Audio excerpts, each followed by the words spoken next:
Hi everyone, welcome to my YouTube channel Nazli's Studies World. আপোনালোক সকলোকে স্বাগতম। আজি পুনৰ মই আপোনালোকৰ আগত গ্ৰামাৰৰ নাউনৰ আন এটি ভিডিঅ' পাৰ্ট লৈ আপোনালোকৰ আগত মই প্ৰস্তুত হৈছোহি।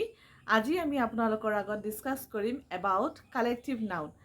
আৰু আপোনালোকে আগৰ ভিডিঅ'সমূহক যিদৰে মোক মৰম আৰু আপোনালোকৰ আশীৰ্বাদ দি আহিছে ঠিক একেদৰে এই ভিডিঅ'টো আপোনালোকে এই ভিডিঅ'টোৰ যোগেদি আপোনালোকে মোক মৰম আৰু আশীৰ্বাদ দিব বুলি আশা ৰাখিলোঁ। Now, my dear students, let's discuss about collective noun. So, at first we have to know the definition of collective noun. What is called collective noun? So, what is the definition of collective noun? A noun that names a group or collection of person, animals or thing. That means a noun that names a group. Eta noun jitwe eta group bujay ba collection of person bujay.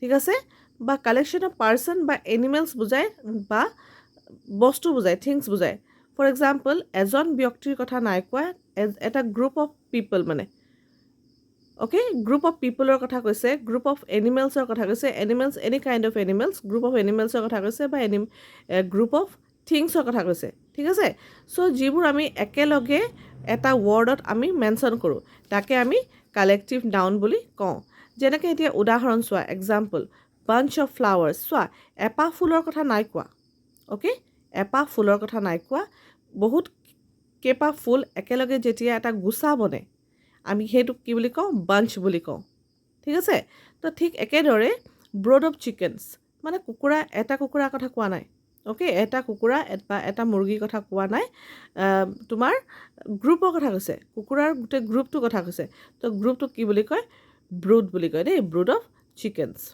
এতিয়া কিছুমান examples আছে চোৱা examples of collective noun যেনেকৈ তোমাৰ herd flock pack company army school swarm nest okay troop bunch pride litter shoal brood choir flight string. So, এইবোৰ হ'ল তোমাৰ collective nounৰ example. So, now students, let's discuss about the uses of the collective nouns. So, these words are given, see, these are hard, flock, pay, company, army, school, etc. So, these are the collective nouns. Okay, these are the collective nouns.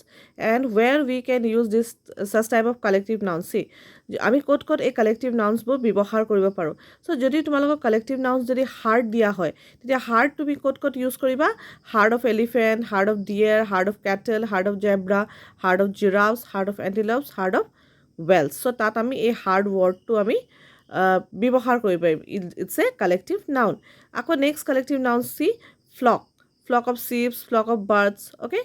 Then next, pack of owls, cards, hounds, dogs, chips.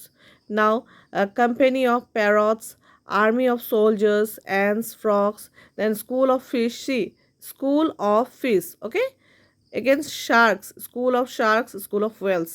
So, again, see, swarm of bees, flies, insect, rats. So, these are the collective noun we can use here. Next, see, nest.